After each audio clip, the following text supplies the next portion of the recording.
Hello everyone, welcome to my YouTube channel pharma researcher.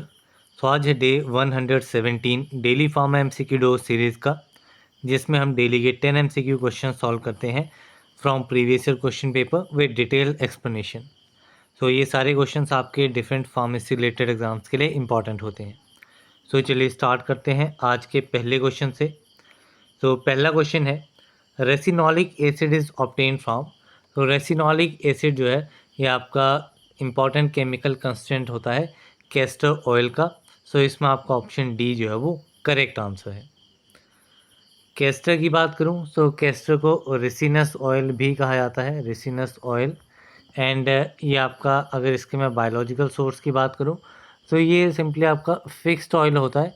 अगर castor oil की बात करूं तो so it is a fixed oil जो कि आपका ऑब्टेन होता है by the expression of seeds. ठीक है, किस पार्ट से यूज़ होता है? सीड्स इसमें यूज़ किए जाते हैं, किसके? रेसिनस कॉम्युनिस के। ठीक है, रेसिनस कॉम्युनिस।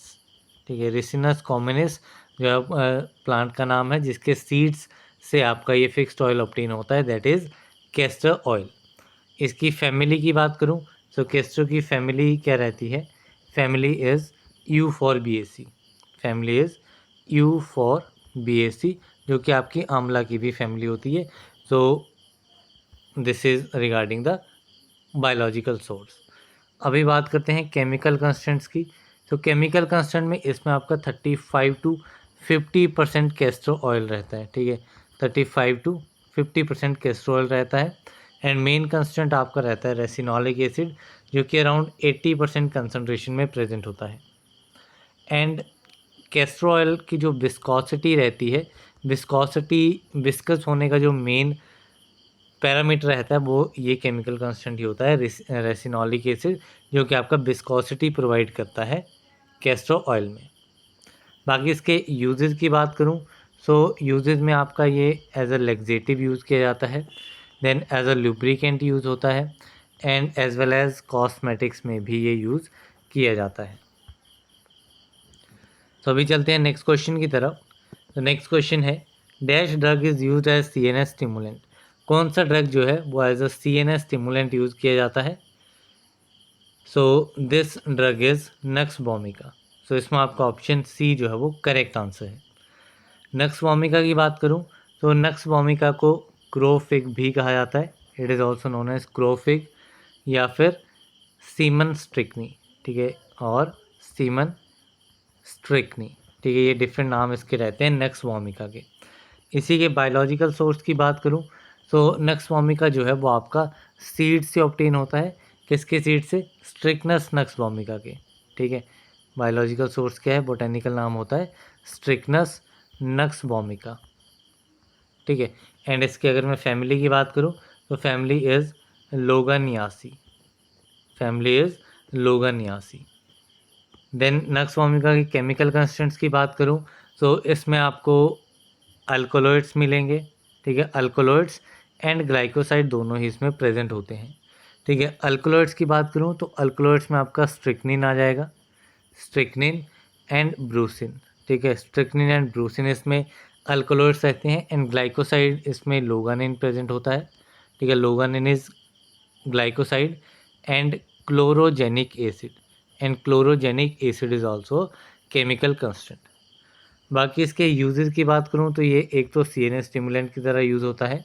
इसके अलावा it is also use as bitter bitter stomachic and tonic. ठीक है, ये इसके डिफरेंट यूजेस रहते हैं। यहीं पे अगर मैं वैसाका की बात करूँ, वैसाका जो है ये आपका एज एन एक्सपेक्टोरेंट यूज़ होता है, ये काफ़ी इंपॉर्टेंट रहेगा। एंड ब्रोंकोडाइलेटर, एंड ब्रोंकोडाइलेटर की तरह ये यूज़ किया जाता है। देन बात करूँ मिर की, तो मिर जो है ये भी आपका एज अ स्टिमुलेंट यूज़ किया जाता है। ठीक है, ये भी आपका एज अ स्टिमुलेंट यूज़ किया जाता है, एंड एंटीसेप्टिक की तरह यूज़ होता है, and use as antiseptic and protective. ठीक है, सो ये इसके डिफरेंट यूजेज रहते हैं। सो जहाँ से ये क्वेश्चन लिया गया है वहाँ पे एज पर आंसर की इस क्वेश्चन का आंसर जो है वो नक्सवामी का दिया गया है। बाकी मिर जो है ये भी आपका एज अ स्टिमुलेंट की तरह यूज़ होता है। देन बात करूँ हायोसाइमस की, तो हायोसाइमस जो है it is use as a purgative, it is use as a sedative, and it is also used as expectorant, antispasmodic, and anti asthmatic. तो ये इसके डिफरेंट यूजेस हैं किसके, हायोसाइमस के। अभी चलते हैं नेक्स्ट क्वेश्चन की तरफ। तो next question is which sugar does not gives a positive Benedict test. कौन सी शुगर जो है वो पॉजिटिव बेनेडिक्ट टेस्ट जो है वो नहीं देगी। सो पॉजिटिव बेनेडिक्ट टेस्ट जो है it is not given by sucrose. So इसमें आपका ऑप्शन ए जो है वो करेक्ट आंसर है। ठीक है, तो बेनेडिक्ट टेस्ट पॉजिटिव आएगा आपका लैक्टोज के लिए, मेल्टोज के लिए एंड ग्लूकोज के लिए। तो बेनेडिक्ट टेस्ट जो है वो बेसिकली आपका रिड्यूसिंग शुगर्स के लिए रहता है। ठीक है, एंड यही आपका जो फेलिंग टेस्ट होता है, एक फेलिंग टेस्ट होता है जिसमें आपका Fehling reagent A and Fehling reagent B ये दोनों के इक्वल अमाउंट यूज़ किए जाते हैं, टेस्ट सोल्यूशन को हीट किया जाता है, वो आपका फेलिंग टेस्ट रहता है। उसमें आपका जो है वो भी आपका रिड्यूसिंग शुगर्स के लिए टेस्ट रहता है। अब बात कर, तो बेनेडिक्ट टेस्ट जो है ये आपका रिड्यूसिंग शुगर्स के लिए रहता है।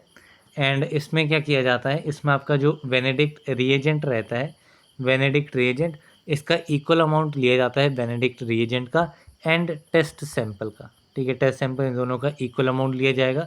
सैंपल को हीट किया जाता है, दोनों को मिक्सचर को हीट किया जाता है एंड रेड कलर जो है वो अपीयर होता है। कन्फर्मेशन कैसे आती है, रेड कलर अगर अपीयर होता है then it shows that it contains the reducing sugar. तो अभी चलते हैं नेक्स्ट क्वेश्चन की तरफ। नेक्स्ट क्वेश्चन है glucose 6 phosphate requires dash metal ion for activity. तो ग्लूकोज 6 फॉस्फेट जो है उसको किस मेटल आयन की रिक्वायरमेंट रहती है एक्टिविटी प्रोड्यूस करने के लिए। तो इसमें आपका रहेगा Mg2 पॉजिटिव। ठीक है, Mg2 पॉजिटिव जो है this metal ion is required for glucose 6 phosphate activation. अब ये आपका ग्लूकोज 6 फॉस्फेट एक्टिवेशन कहाँ पे होती है, तो ये आपका ग्लाइकोलाइसिस पाथवे जो रहता है, ग्लाइकोलाइसिस पाथवे, उसका जो फर्स्ट स्टेप आता है जिसमें आपका ग्लूकोज जो है, glucose will convert to glucose 6 phosphate. ठीक है, इस स्टेप पे आपका एक तो एटीपी की यूटिलाइजेशन होती है, एटीपी यूटिलाइज होता है, एडीपी इसमें बाहर आता है एंड इसके अलावा इसमें Mg2 पॉजिटिव जो है वो रिक्वायर्ड रहता है।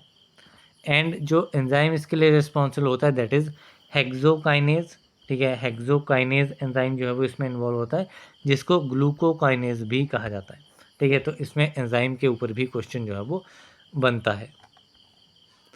इसके अलावा ग्लाइकोलाइसिस की बात कर लेते हैं। तो ग्लाइकोलाइसिस जो है ये पाथवे को एम्बेडेन मेयरहॉफ पाथवे भी कहा जाता है। It is known as Embden Meyerhof pathway. ठीक है, इस नाम से भी आपका क्वेश्चन बनता है।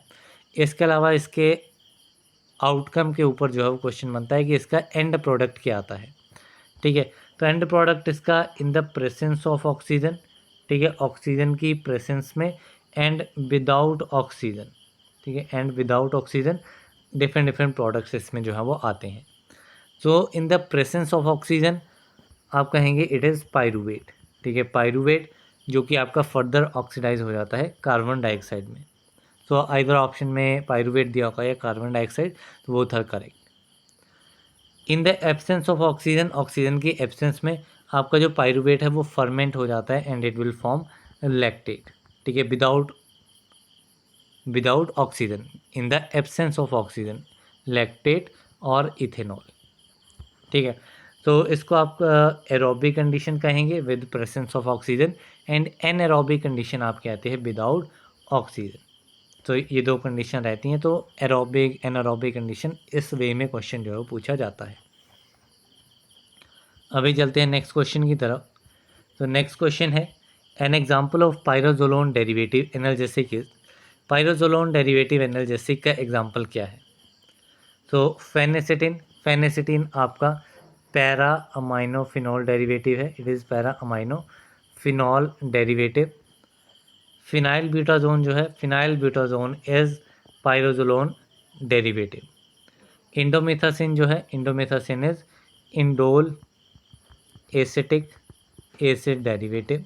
एंड मीफेनेमिक एसिड जो है it is anthranilic acid derivative. ये क्या है? It is anthranilic acid derivative.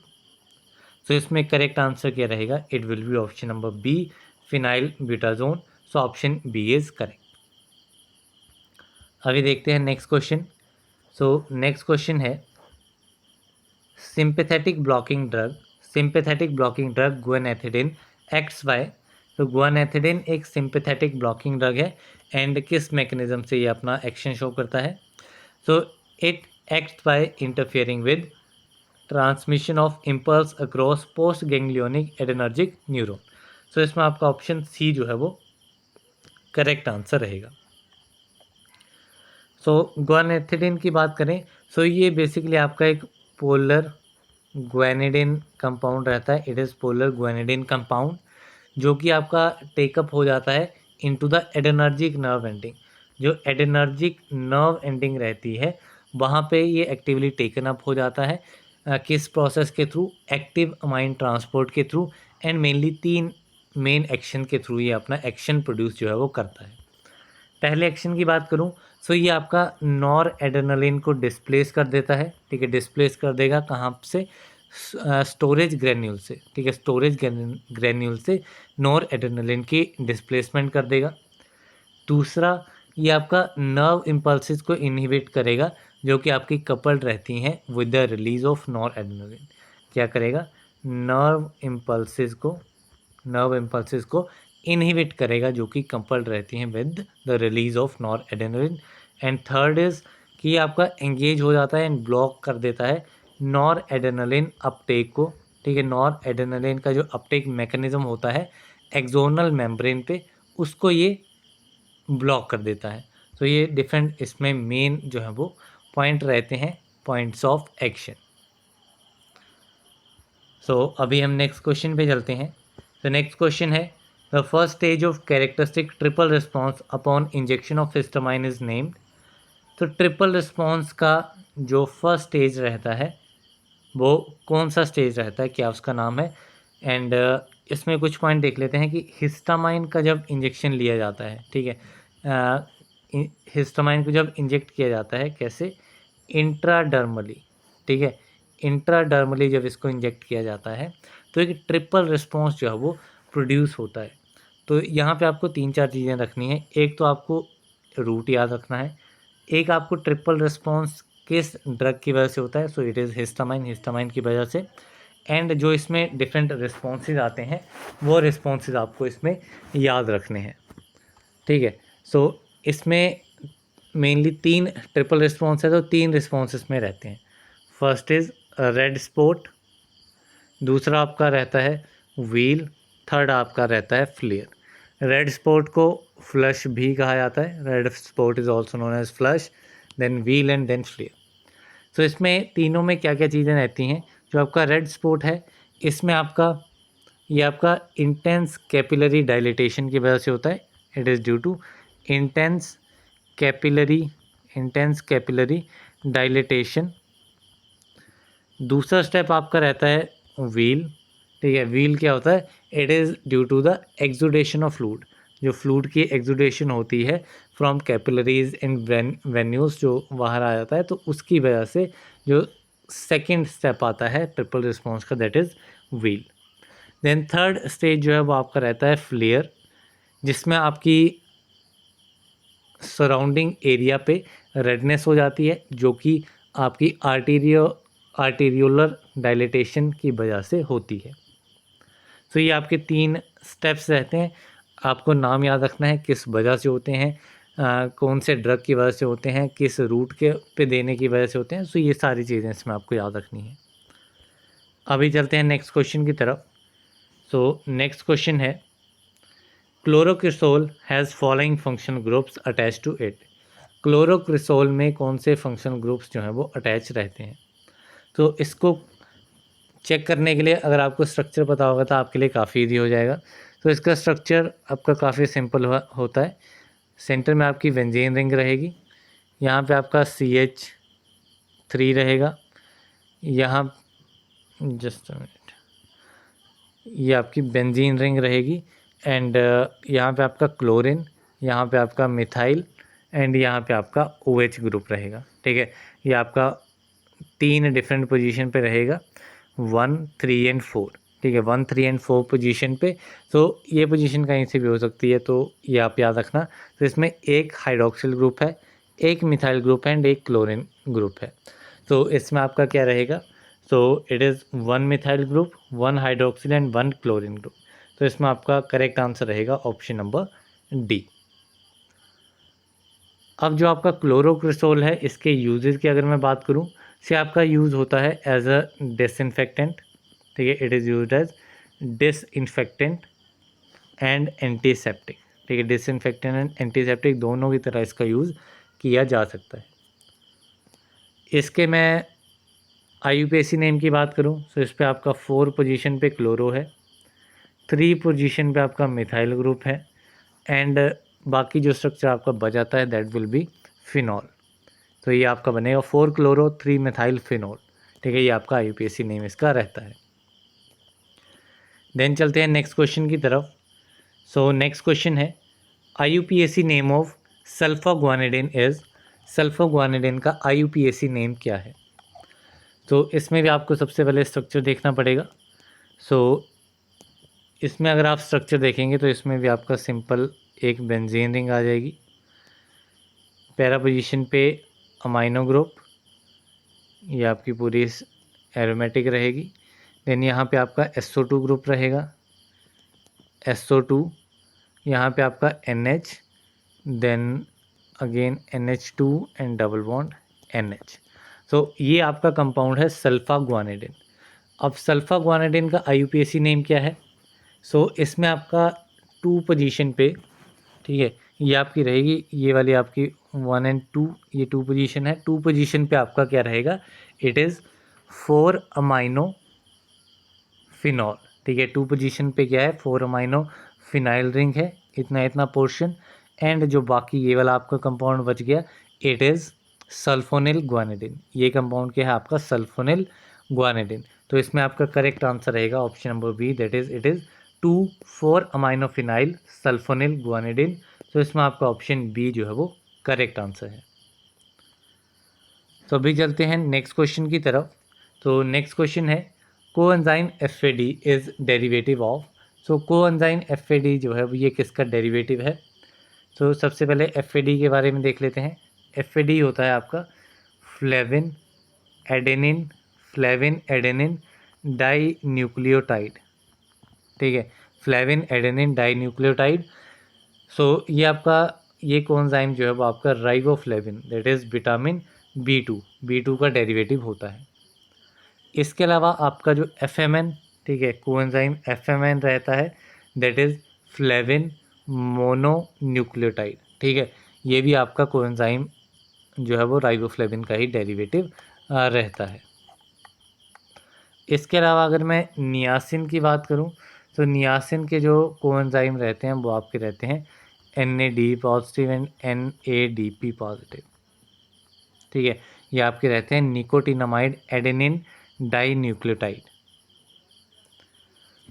इसके अलावा अगर मैं बात करूं कोएंजाइम ऑफ विटामिन B6, ठीक है, विटामिन B6 दैट इज़ पिरिडॉक्सिन। ठीक है, पिरिडॉक्सिन। अब विटामिन B6 का कोएंजाइम क्या रहता है, it is PLP, that is pyridoxal, that is pyridoxal phosphate. ठीक है, पिरिडॉक्सल फॉस्फेट। तो ये आपका कोएंजाइम रहता है विटामिन B6 का। देन अगर मैं बात करूं फॉलिक एसिड की, सो फॉलिक एसिड आपका रहता है, इसका कोएंजाइम रहता है टेट्राहाइड्रोफोलेट, इट इज़ टेट्राहाइड्रोफोलेट। तो ये आपके कुछ कोएंजाइम रहते हैं। तो यहाँ पे आज के हमारे 10 क्वेश्चंस कंप्लीट होते हैं। That's all for this video. मिलते हैं अगली वीडियो में, तब तक के लिए थैंक यू वेरी मच।